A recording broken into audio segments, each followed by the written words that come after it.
You know how you look at a Korean guy who's pushing 50 and you're like, how? So you probably heard the 10-step routine, and to be honest, no one around me does it, and neither do I. We're not in any of Snape's potions class. There's no magic formula that works when you turn to page 394. Sorry, funny. Here's the thing about Korean guys. We don't walk around complimenting each other's skin. That's not really how it works here. But look around the subway, in a cafe, at the office, the skin, it speaks for itself. Korean men just quietly put in the work, and it shows, and nobody has to say anything. Hey guys, I'm Lex. I grew up Korean Canadian. I spent years as a K-pop idol right here in Seoul. There are many creators out there covering Korean skincare, but a lot of that content goes deep, like full-on chemistry deep.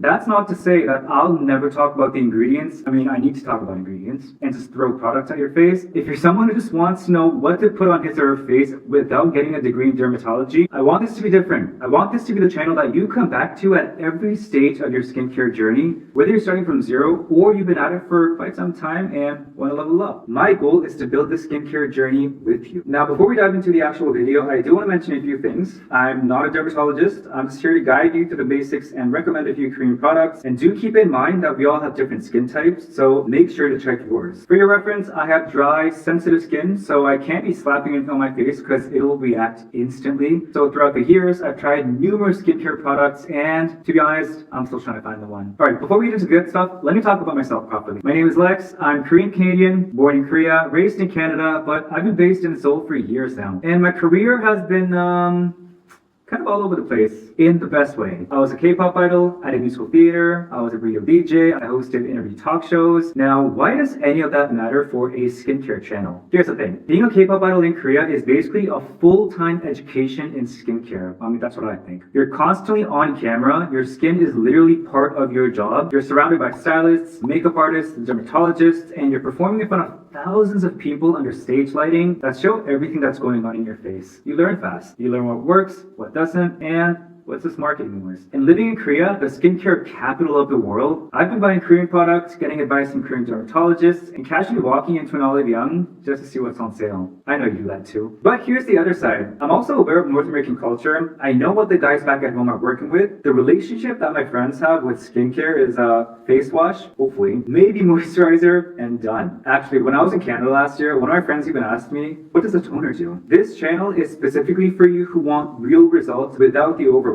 I'm going to give it to you straight, what to buy, what to skip, and what to look out for. So here's where I want to get into the actual reason Korean people look the way we look. We're not in any of Snape's potions class. There's no magic formula that works when you turn to page 394. Sorry, funny. Genetics play a massive role in skin health, but we're talking about a system, and the numbers back it up. So I was curious and searched online, and I found that Korean men spend more on skincare per person than men anywhere else on the planet. Not just a little more. We're talking 4 times more than Denmark, which is in second place. This isn't a trend. It's a culture that's been building for decades. So what's actually driving this? Why is K-beauty such a hype? I want to break it down into 3 things because once you understand the what becomes a lot easier to get on board with. Number 1, Confucian values around appearance. In Korean culture, how you look is directly tied to how you're perceived professionally and socially. This actually comes from Confucian ideas where looking sharp basically shows that you're disciplined, respectful, and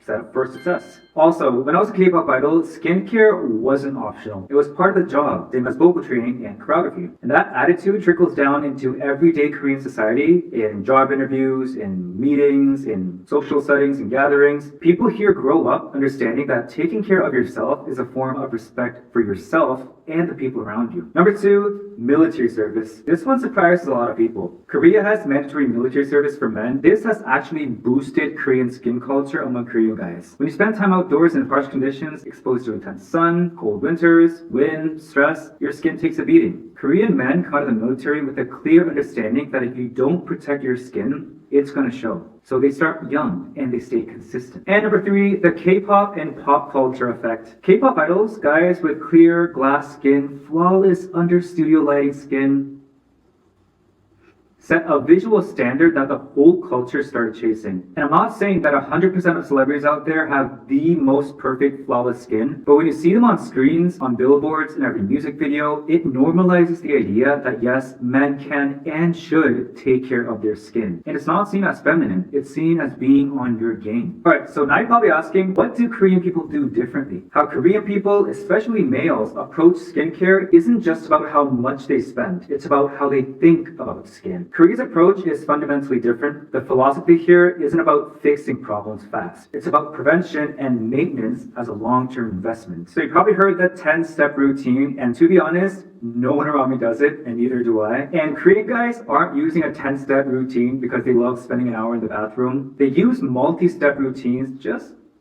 3 or 4, because they understand that hydration and consistency is what keeps your skin looking good, especially 10-20 years down the road. And science backs this up. Korean skincare products emphasize active ingredients, things you've probably heard of like niacinamide for strengthening the skin barrier, hyaluronic acid for hydration, centella asiatica, aka cica, for calming irritation, and most importantly, sunscreen, high protection sunscreen, every single day. You know how you look at a Korean guy who's pushing 50 and you're like, how? A big part of the answer is sunscreen and maybe skincare treatments.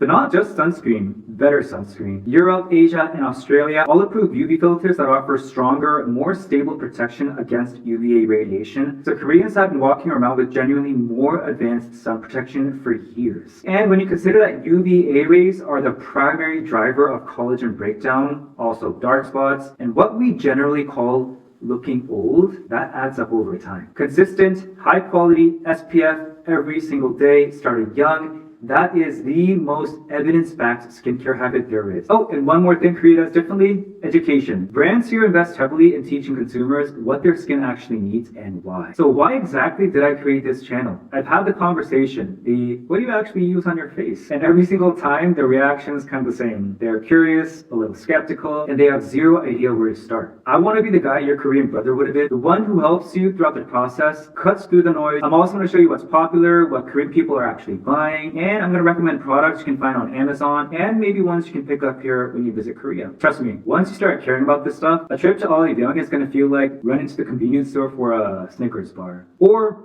Arrow, because nothing beats that. Alright, if this video made you even a little curious, hit subscribe. If you have any comments, I love reading comments. I'm Lex, coming here from Seoul. See you in the next one.